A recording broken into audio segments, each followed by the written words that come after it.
Welcome to Taking the Tradition On. We are sponsored, well, I am sponsored by Get a Word and Edgeways Festival. This is their lovely shiny Zoom account that they let me play with. So many thanks to them. This is a webinar format tonight.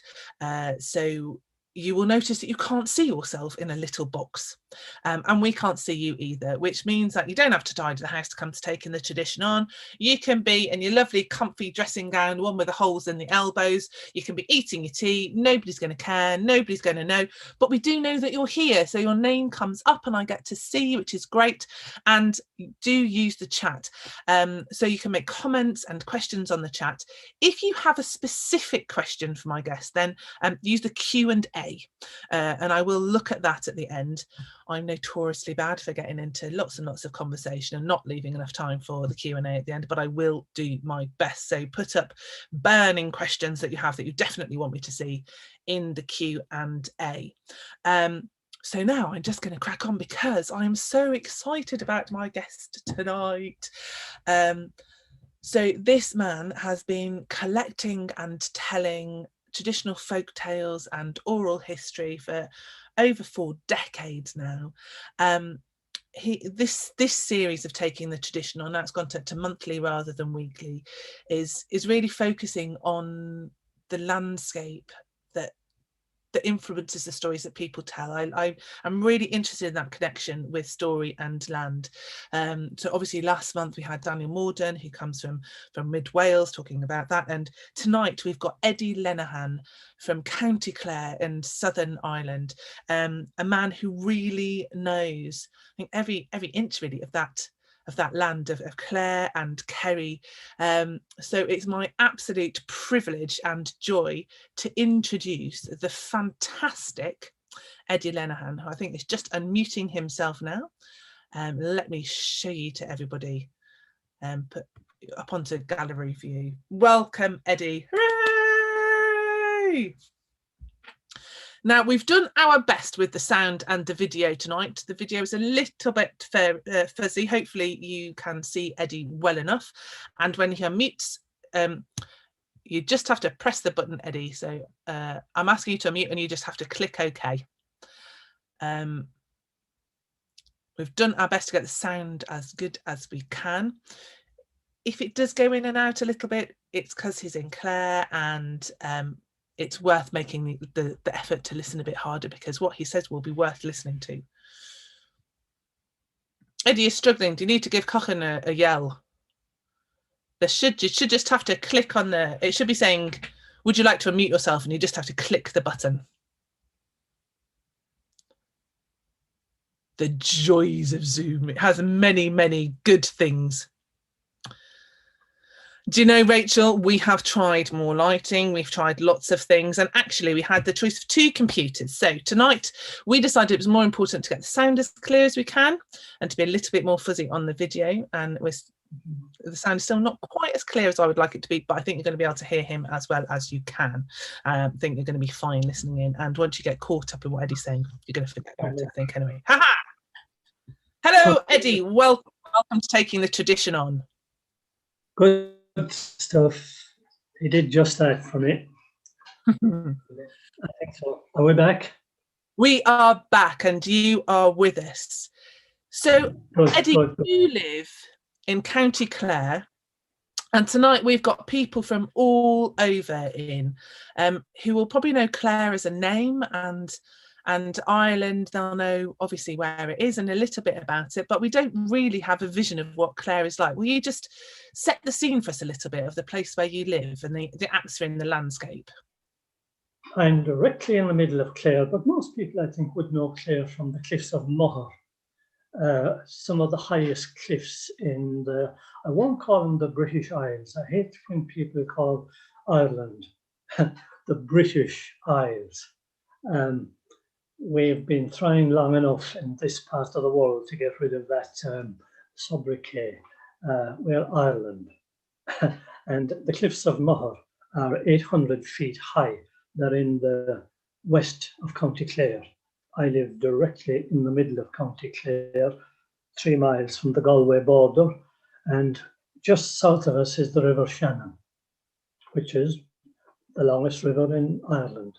So we have in County Clare, I suppose you could call it two of the biggest things in Ireland, the highest cliffs and the longest river. So that's something I suppose to be proud of, or at least it marks us out here.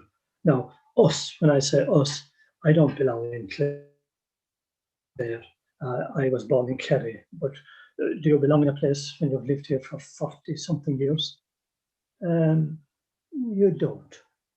You don't really, because I often played cards in the local pub, and when you maybe make a mistake with your partners, it'll be suddenly thrown at you. Ah, you idiot! Why did you play that card wrong? And suddenly one of the older guys will throw it at you that you're not from the place, you're not belong to this parish. Now, maybe jokingly, but it'll be thrown at you all the same. You'll may feel that even after 40 something years in the parish, that, as I say, maybe jokingly, you don't belong here. So in ways like that.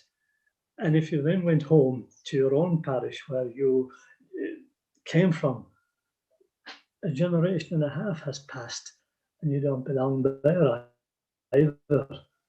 So you end up belonging no place. But on the good hand, on the other hand, my children belong here. So, well, c'est la vie.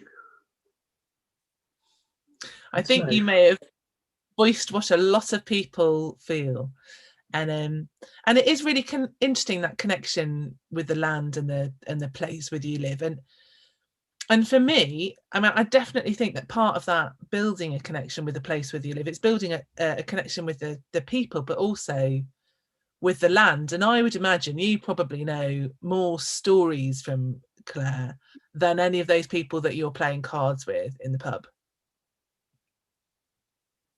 That's the odd part about it, very odd part about it. When you're an outsider, very often it's easier to collect stories and record stories than a native of the place. I've often said it to people when they have a father or mother or a grandfather or grandmother who knows very good stories, who maybe is a good storyteller, and they're not the same thing, mind.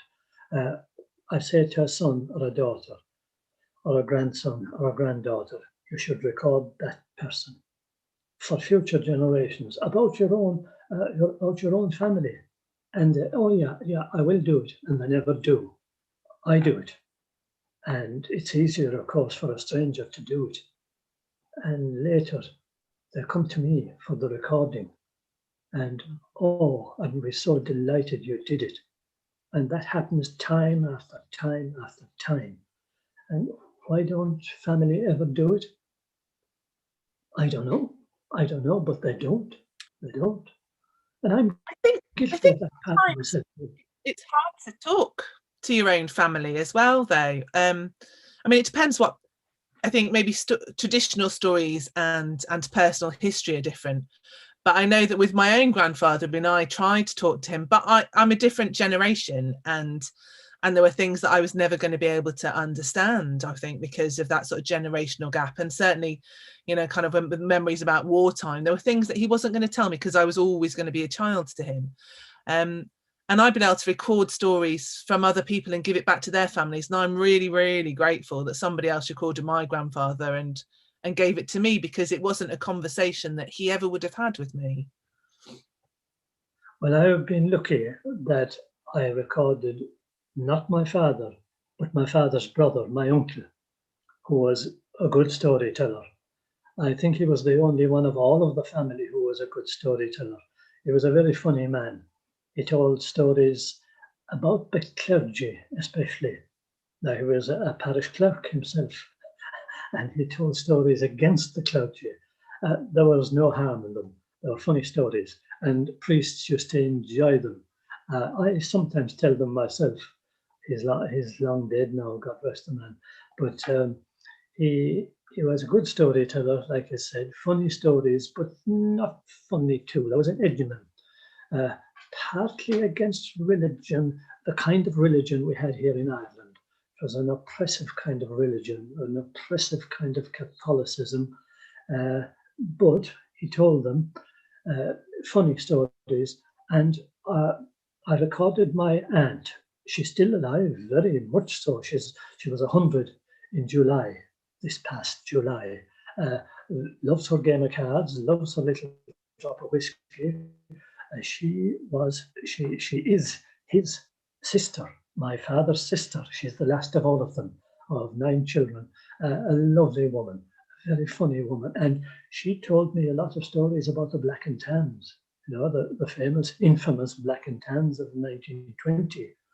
And I found out things from her about the family that I would never otherwise have known, and why so many of them emigrated to America, to San Francisco, one after the other, and why my father's family all emigrated to America, whereas my mother's family emigrated to England, and how they were treated in England, how my mother and my aunt and my other aunt went to England, and my mother told me still about the signs in the windows: no blacks, no dogs, no Irish. She remembered it so well. But however about that, my mother came home. She couldn't stand it. But my other aunt, her sister, she stayed in England. She found the English fine. She married an Englishman, and her 2 brothers, they joined the English Navy during the war and served the English Navy. One of them was in Dunkirk, and he served all over the world. The other, I have the photos of the various ships he sailed on, and he rose to officer class with the English Navy. And the other man, he joined the Canadian Navy after the war. You know, they got on very well in England. England treated them kindly, but not without a struggle. We didn't get anything soft in England, but it was the same in America, and it's the same with all immigrants. You struggle, you fight for your place, but if you do, very often you're treated okay in the end. So, you know, my mother, she died at the age of 49, of course. I didn't really know her. Cancer takes a lot of people. I've got cancer this very year. Thanks be to God, I've come through it so far, but I hope that continues. But, you know, anyway, go ahead with your questions before we forget.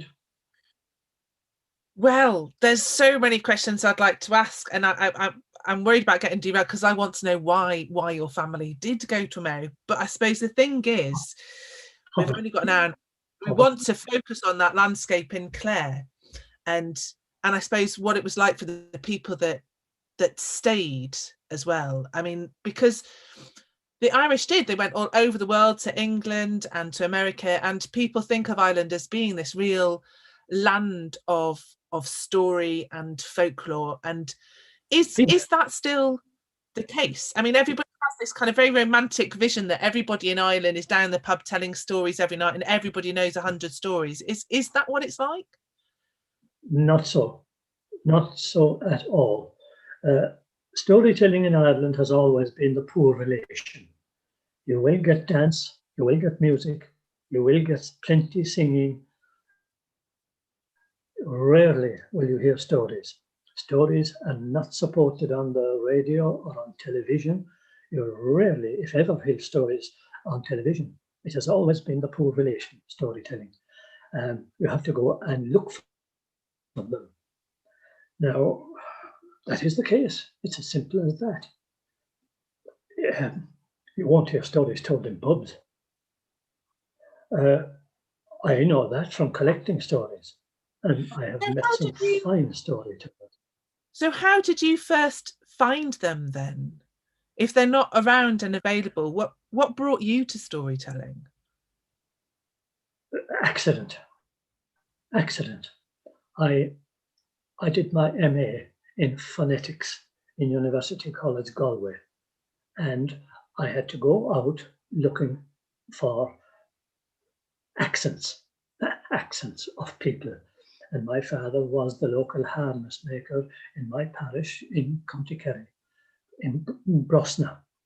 And my grandfather was a harness maker, my uncle was a harness maker, my father was a harness maker, and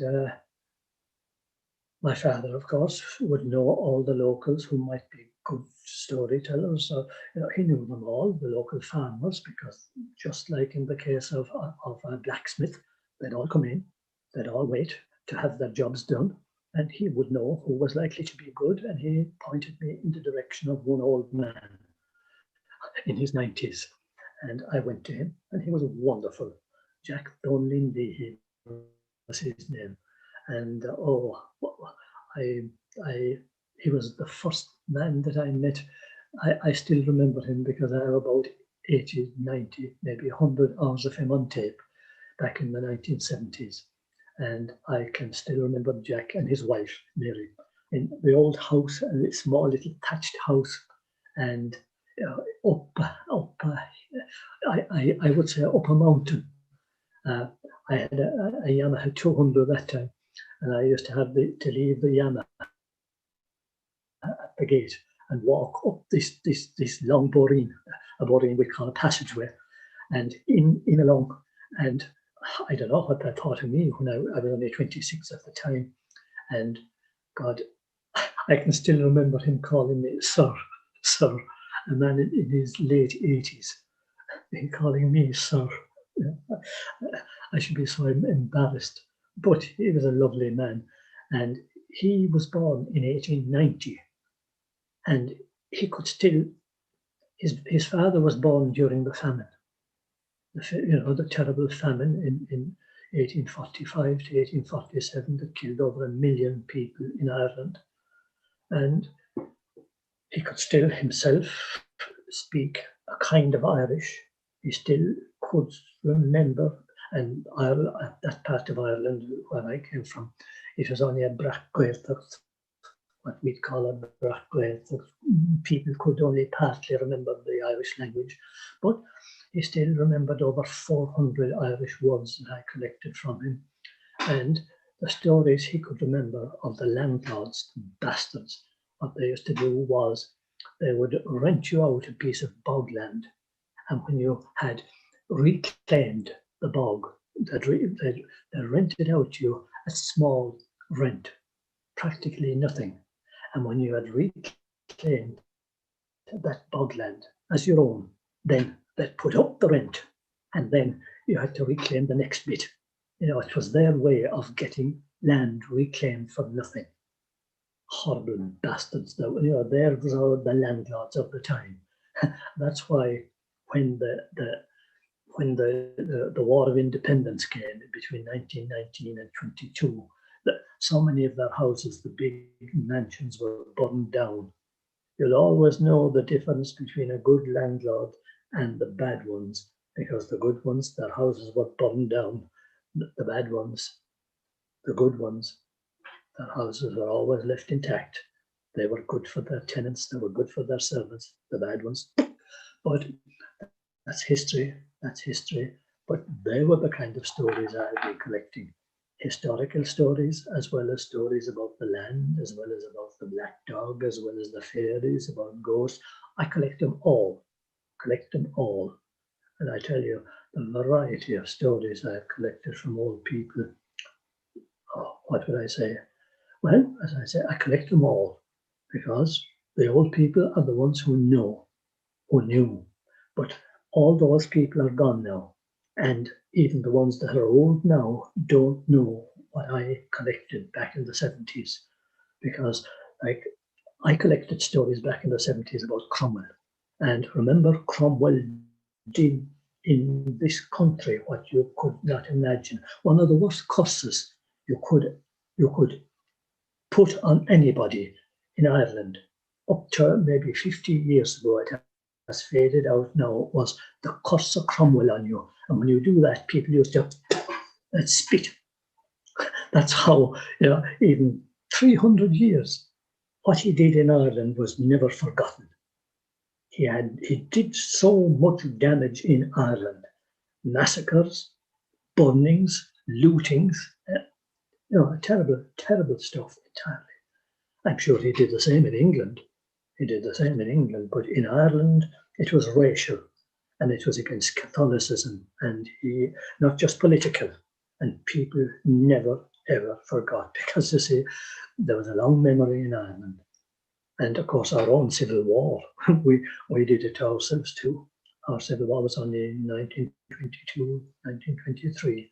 What terrible things were done, especially where I come from in Kerry.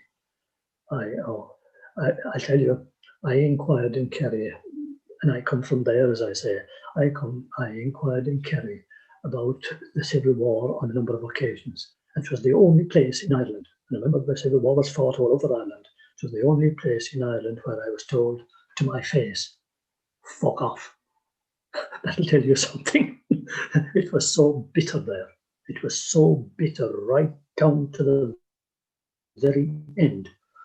So I tell you what, but Stephen O'Hara is asking if you still actively collect stories, and you are definitely still actively collecting stories, aren't you? And I think one of the reasons that all of these war stories are so fresh and have come up first is because this is what you're working on at the moment, isn't it?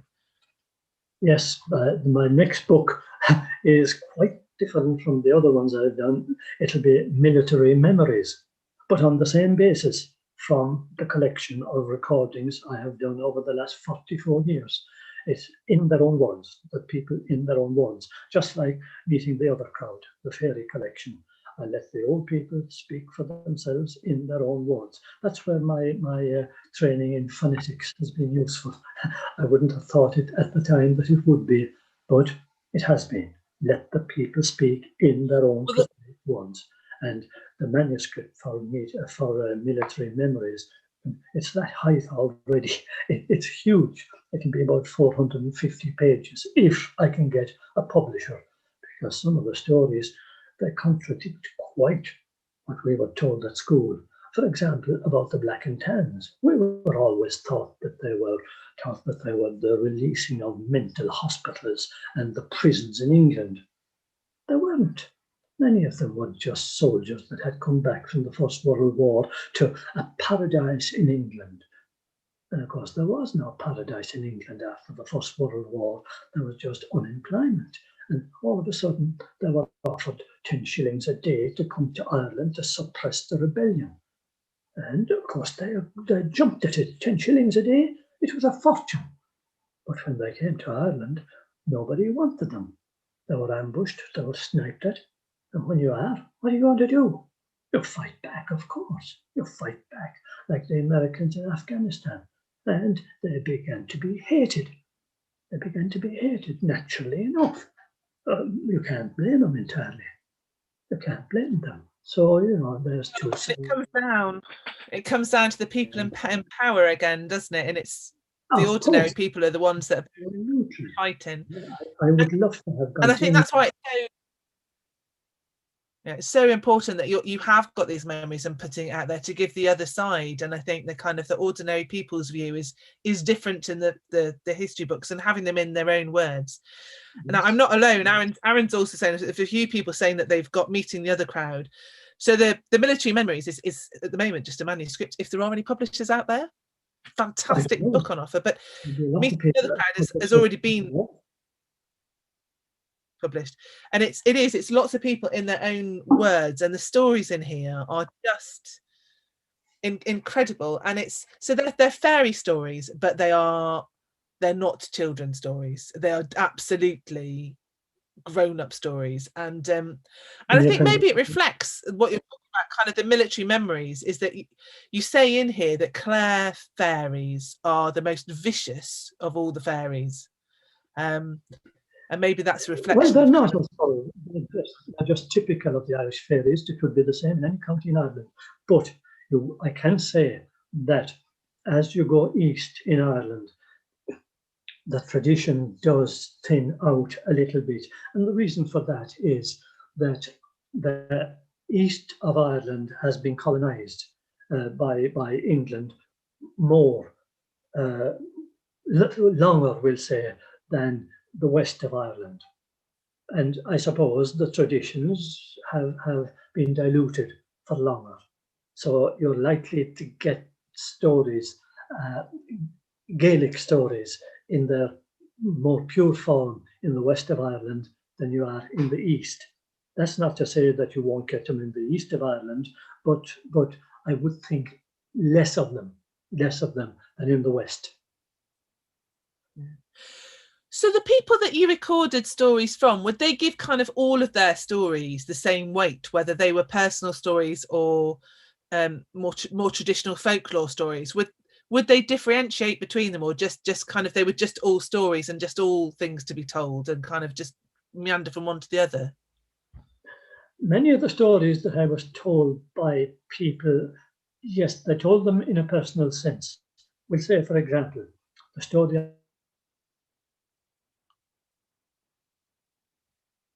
of the black dog, because the black people, the black dog would be one of the fairies. He would be, it would be, because the fairies can take any shape they like, and very often the shape of something dark, black.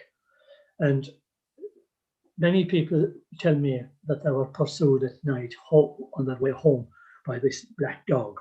Now, some people would say they were badly frightened by this on their way home, we'll say from a music session or a game of cards on their way home through the fields, because people weren't going to come a long way around by the road if they could take a shortcut through the fields.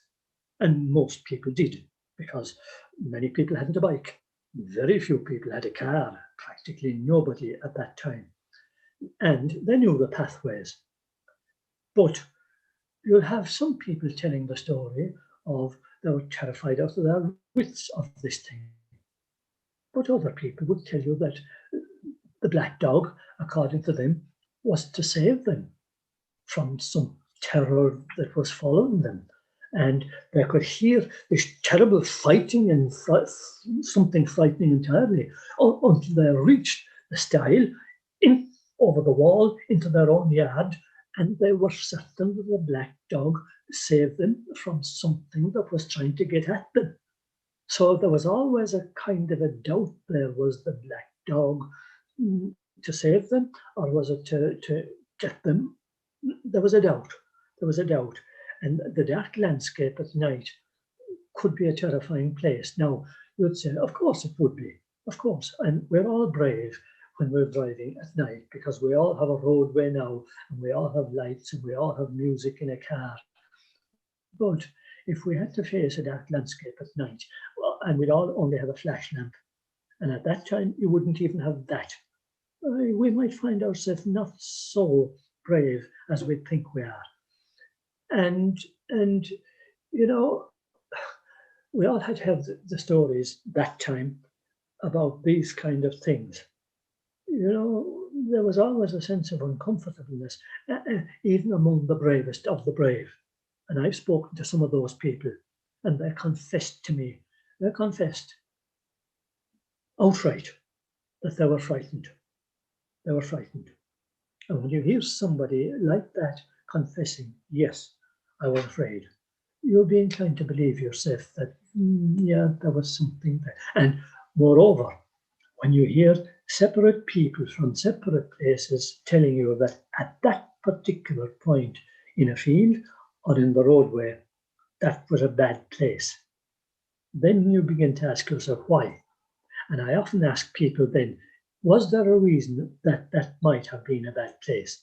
And then you begin to get answers sometimes. Sometimes there was somebody killed there. There was something like that happened. And maybe a priest had to come and give a blessing at that place. And then maybe sometimes when a priest had said some prayers at that place, it cleared the place and there was nothing ever seen there again. Now, there's interesting kind of things that you can follow up. I find those things very interesting. Have you ever gone sort of specifically looking to see if you would have any experiences in those places? Me personally, no. And the reason is fairly simple. I wouldn't go near those places at night. And you can call me a coward or whatever it is, but no, I wouldn't go near those places personally at night. I don't want to look for trouble at all. I'm more interested in the stories. That's it. I think I would call you sensible rather than a coward. But you were still a young man when you first started kind of hearing these stories and listening. So I just wondered if kind of in the beginning of youth when you weren't quite so sensible, if you've gone looking. But have you ever had any? Had an early what? Have you ever had any true fairy stories and any encounters that have happened to you when you weren't looking? Yes. I remember when I was teaching in Limerick. This particular morning, I was in traffic driving to Limerick, and I was passing Bunratty Castle, the famous Bunratty Castle, and just this side of the castle, my home side of the castle, I noticed. Now I was in traffic. I looked to my left, and in a field in front of this house, this was in the old road before the new motorway was opened. I noticed this dog, a black dog, huge, as big as a small pony. And I looked again, gone. No, I had to keep going, of course. I was in traffic, and I did. Now, when I got into the staff room of the school, somebody must have noticed that I wasn't myself and asked me, what's wrong? And I said, look, I'll tell you at break time. And I did. And of course, they all laughed at me. I said, you were on the piss last night. And I said, I wasn't. I saw what I saw. Now, I looked at that several times afterwards, and I never saw anything. But there was an old man living in that area. There are several stories by him in the Black Book there, meeting the other crowd. A most knowledgeable old man. And he knew his history. And he told me that near that place, the place is Knockane. That's the name of the place. That particular place where I saw the dog, back in the 1950s, there was a fairy fort there in that field in front of the house. It's about a quarter of an acre, and the farmer bulldozed it. And there used to be a huge black dog there.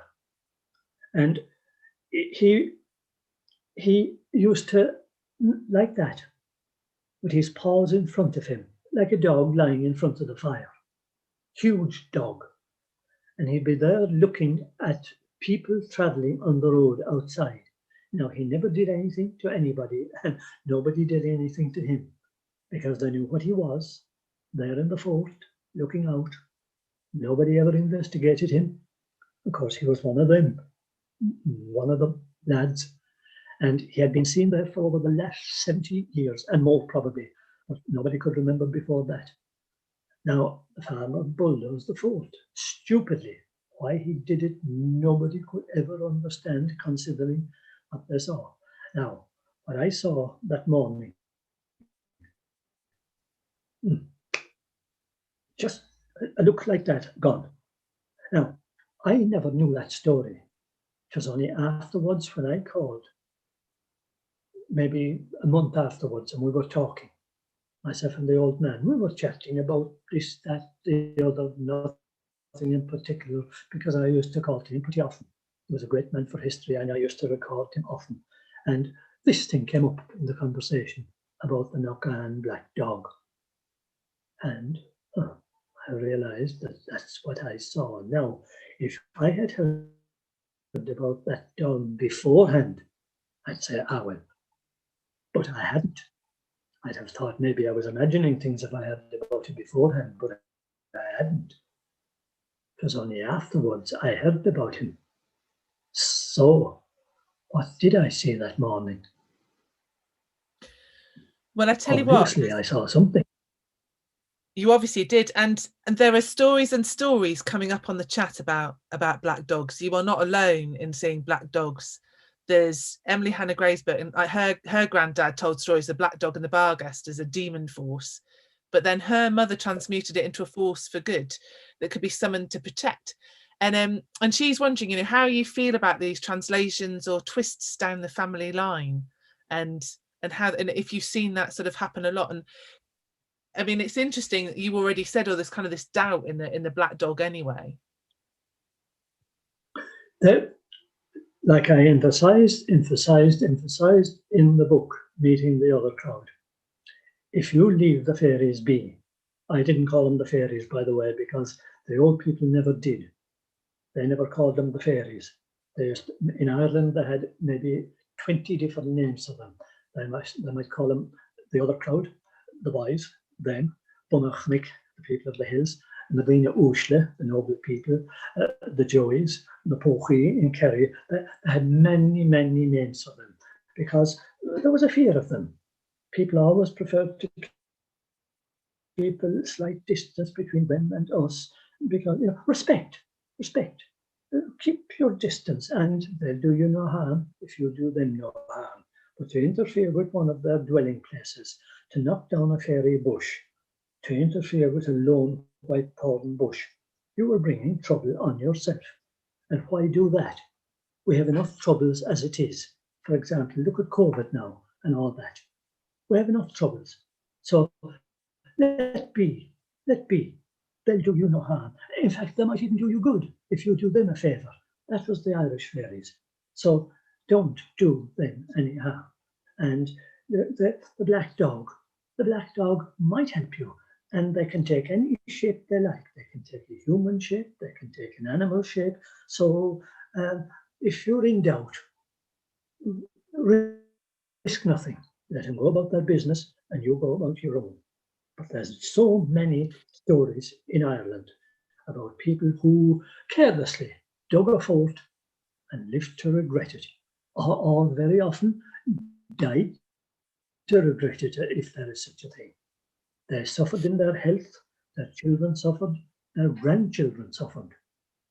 No, I'd have nothing to do with them. As my wife told me once, if you're going into a fort, a fairy fort, a liss, as they call it in Ireland, in Irish, go in, walk around, measure them, take a photo, do what you like, be respectful, but bring nothing out of a fort. My wife, if I came home with a leaf off the tree, one of the white thorn bushes around the back, bring nothing out of a fort, bring no souvenirs, because you're bringing the wrong thing with you. That's their property, and I wouldn't anyway. I remember, can I tell you a small little story? There's a fort about two and a half miles from here, and anytime people come to me here to show them a fort.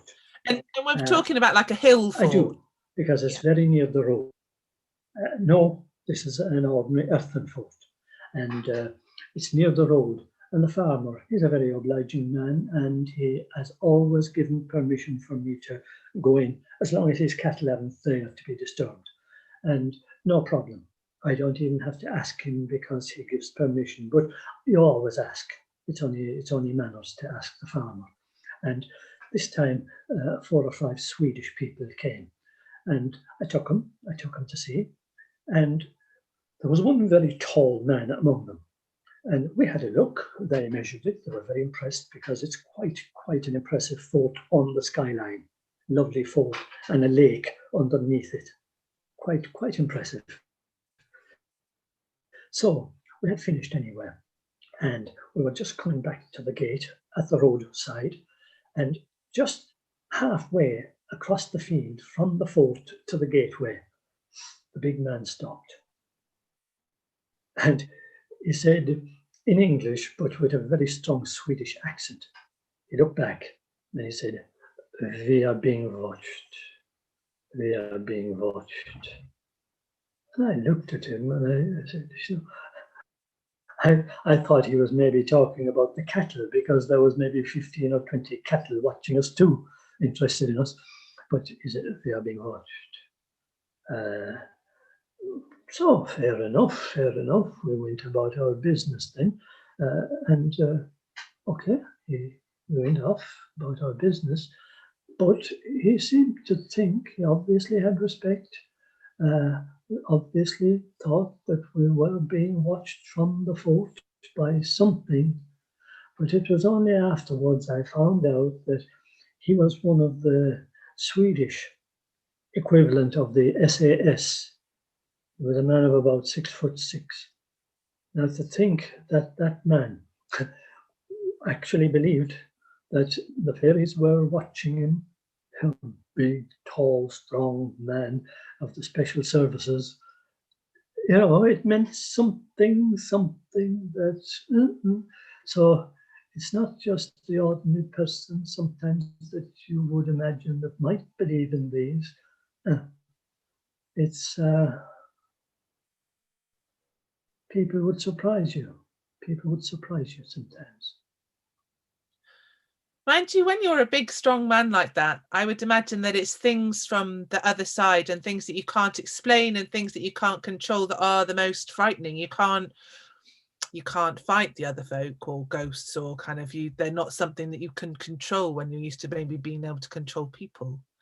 But what does a fairy fort look like? Because I mean, I was thinking about that the earthworks and kind of, you know, a hill fort, but you're saying it's quite impressive on the skyline. Is it like a grassy hill fort, or has it got actual stones or buildings on it?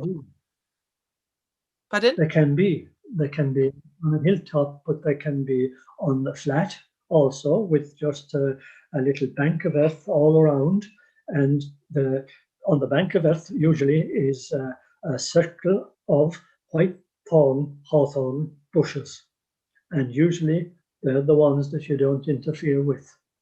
You don't interfere with the fort at all, but it's usually hawthorn bushes, and the old people, even if the hawthorn bush was blown down by the wind, they wouldn't interfere with it, they wouldn't burn it, even though they might need timber for the fire, they wouldn't burn it, they just leave it where it fell until it rotted, because that belonged to the fairies, and that was that. Is that still a generally current belief now? Among the older people, yes. Sadly, among younger people, that belief is fading out. Recently, I was to visit a fort, and I saw where a branch had been cut off by a chainsaw and an electric fence screwed on to where the branch had been cut off.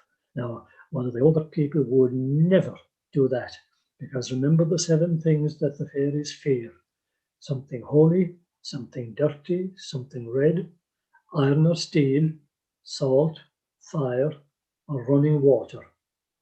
So to cut the branch off of one of their white thorn bushes with steel, and then to put on another bit of steel, an electric fence, one of the older people would expect retribution for that, such as the death of a cow or some of their cattle. It would never be done. Right, I'm just going to go through that again. So there's running water, something red, iron, salt, something dirty. Something dirty, something holy, something red. Iron or steel, salt, fire, or running water. Thank you. We were all trying to catch that. People are trying to catch them all. And they're also asking about meeting the other crowd. So you can buy one on eBay, but it'd be much better. I will give this at the end as well. But Eddie Lenihan does have a website that's eddie.lenahan.weebly. I've got it written down here. It's just Eddie Lenihan at Weebly, isn't it? Yeah, eddie.lenahan.weebly.com. He has a store there, so you can buy it direct from Eddie. And if you buy it direct from Eddie, then you can also have it signed. So before you're all kind of on your other screen heading to eBay and Amazon, just be aware you can get it direct from Eddie and have a signed copy. So because one of the things that you're famous for, and one of the brilliant things that you've achieved is that there was a plan for a motorway to cut down a fairy thorn as part of their path, and you managed to save the tree, didn't you? Yes, indeed. It was, it was, well, it's still standing, and I'm glad that common sense prevailed at last, and that the tree survived, because if that tree had been cut down, innocent motorists would have been killed at that place. There's no doubt about that. It's just like where Biddy Early warned people up the road here at the county boundary between Clare and Galway. Biddy Early warned people at that place always to be past that place at night, because it was a dangerous place. The fairies and spirits. And she warned people to be past that place at night, and several people were killed at that place. But Biddy, she warned people. And for anybody who doesn't know who Biddy was, she was she was the most famous healing woman of the 19th century in Ireland. And thousands and thousands and thousands of people were healed by her. As I often say, if she was alive now during our COVID, she'd be a useful woman. I know that how many people would be going to her for cures now, and I'm very sure she would be curing them, because if she cured people then, she'd be curing people now. And she did cure, there is no doubt about it. In fact, towards the end of her days in 1874, and she had become somewhat of a tourist attraction, as is proved by the book. That the new edition is out now. This is the 11th edition of it. So she was, in fact, the funny thing is, even though I can't, maybe it is only a rumor, they say that a member of the royal family came to her looking for a cure, which would be maybe not true, because she was only a peasant woman in Fecal, the village of Fecal in East Clare. But people came from all corners of Ireland looking for cures from her, and she obliged. And of course, like all true healers, she never took any money. And if you see people today who purport to be healers and accept money, you know they're only quacks, because real healers don't accept money. Like the seventh son of a seventh son, or the seventh daughter of a seventh daughter, if they accept money, they're not the real thing. You can pay them voluntarily, but if they have a charge for their services, they're not the real thing. Biddy never charged for anything. Now, that didn't say people didn't pay her, because mainly it was poor people that came to her, and they paid her in poutine, hooch, whiskey, whatever you like to call it, or they gave her half a dozen eggs or a chicken or something else. And of course, it was a great thing to pay her in poutine, because you were doing two things. You were cheating the government, which was the British government at the time, as well as paying her. So you were doing your patriotic duty as well as getting your cure. But she lived to be a good age. She died in 1874, as well as of course, she was married 4 times. So obviously she was a good woman and enjoyed life. She was 76 when she died. Wonderful woman. Well, it sounds like there are some, she has, maybe not descendants, but she has, that tradition is still going on. So there still are the healers and seventh sons of seventh sons and seventh daughters and seventh daughters. And the healers are still present in Ireland, and that's still holding on, and there's still there people there. Oh, yes. Oh, yes. Now, how many of them are the real thing? It's hard to know. It's hard to know, but people still, look, if medicine fails you, and if your back is against the wall, look, you'll try anything, won't you? Pain is a terrible thing. Pain is a terrible thing. So I suppose, you'll try anything. You'll try anything. But as you said there a while ago about the bush still stands, even though some vandal, when the road was built, came with a chainsaw one night and cut every single branch off of it. I presume it was a man did that, because women usually are not that destructive. What he was trying to prove, I do not know.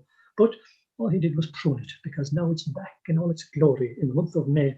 There it is now in its whiteness, all the blossoms out. But an old man around there said to me, very ominously, what has happened to him? Because the fairies don't allow their property to be destroyed lightly. So I wonder what has happened to him for his destruction. Well, I wonder too, but I'm also so delighted that you managed to get it changed, because it does seem to be that there's a thing that when there is a protest like that, often it is quite easy actually to move things or change things. And there's a bit about kind of people in power that kind of just feel the necessity to laugh at beliefs like that and to just kind of run roughshod over the top of them. But they did listen. And were you just like a lone voice, or did you manage to did you find that there were people who really kind of gathered around you, that kind of the voices came out that you didn't expect in support? I wrote a letter to the local newspaper. I went to the local radio. They gave me my say. And then I wrote to the Irish Times, which would be the equivalent, I suppose, of the London Times. They published the letter, and the correspondent for the New York Times happened to see it. And he published a quarter page in the New York Times with the photo that you have there. And now, I don't know whether they thought it was a paddy leprechaun thing or not, a big joke. It wasn't. The local old people knew their business and told me that if that bush is moved, there'll be dire consequences for motorists, innocent motorists. But in any case, he did what he did, and soon all hell broke loose. The BBC came, French television came, cameras, Belgian television came, Scandinavian television came, and of course after that, the NRA, the National Roads Authority, they couldn't very well shift the bush, or they'd have looked very, very stupid indeed. So what they had to do was 2 or 3 miles south of the bush, while the road was had to slightly vary the road around the bush and go around it. And that's the way the road went. I kept an eye on it. I kept an eye on it, and I had the photos all the way as the road progressed. Right, and there is the tree, the bush that's surrounded by the motorway on both sides. And here it is in its glory, out in with you. Yes. And looking at younger. Sorry, I thought there was another one down there of kind of the aerial view of kind of just how they've managed to get both sides go around it, but it is still there, and it's managing to coexist even with all the traffic and everything around it. It's there. Yes. Which is just such a wonderful, wonderful achievement. I think it's absolutely fantastic. And Sarah, I have to say I am with you. I know it's a controversial issue, but I'm totally with you with the HS2. Maybe we need to go and check out all of the hawthorns and go and ask for a bit of help from the other crowd, and take it up with some of the planners on there. But yes. Oh, apparently there are very big penalties in Ireland today for destroying forts or fairy trees. It's €20,000 plus. Hurrah! This is the sort of news that we like to hear. I think there are always reasons. There was a wonderful quote that you had in there about kind of, even when the tree's gone, it's sacred ground. It doesn't just stop being sacred. There is still something very special and holy and powerful about that land. And you need to be careful about those things. Yes, indeed. So, and that is I think a really positive and powerful note to end this main bit on. But I am opening up to questions. There's lots of people who've been making comments all the way through. We've had lots and lots of talk about black dogs and black shuck. So if there are any burning questions that you have for Eddie, now is the moment to put them up on the Q&A. And I'm going to tell you a very quick story, if I may, Eddie, because I hadn't ever really associated black dogs with fairies, even though round my local way, our sleeping king, Wild Edric, also appears in the form of a black dog, and he's associated with the fairies. but also that thing of it could be any animal, because the one really strange experience I had was in my teens, and it's the only time I've ever experienced true unadulterated evil, and I don't know what it was. I was out with a friend and a dog, and I was staying at local stables, and we went just to check all the horses were out in the fields, and there was something in the woods that night that was evil. I don't know what it was. It was absolutely terrifying, and it was malevolent and dark and awful. And I was absolutely terrified. The dog was long gone, and I heard hoofbeats, and the hoofbeats got louder and louder and louder, and there was a black horse, and it was there and it was gone, and it took the weight of whatever it was away. And it was exactly that thing you were saying of sometimes they can come to rescue you. And I had never thought of that experience in terms of fairies at all. But actually, it was a classic kind of fairy experience. And I'm very grateful. I mean, I heard later, I was told that it was a ghost of a pit pony, but it seems much more likely that it was one of the fairy folk. And it's so, thank you so much, because that's just put a whole new light on that evening for me. So we've got a couple of questions up on the Q&A now. So we've got Fiona McDougall's asking if Eddie has any plans to digitise his recordings and deposit them with the Irish Folklore Collection or a local archive. I have been asked that many a time. The answer is no, because in all the years that I have been collecting, they have never once contacted me. Right. So what do you plan to do with them? I have a son in Germany who is now beginning to get interested in them. Out of my 6 children, he's the one who seems to, of all of them, have an interest, if I might put it like that. Not the most interest, but an interest. Because, you see, a collection like that, in one sense, is worth millions. In another sense, is worth nothing. So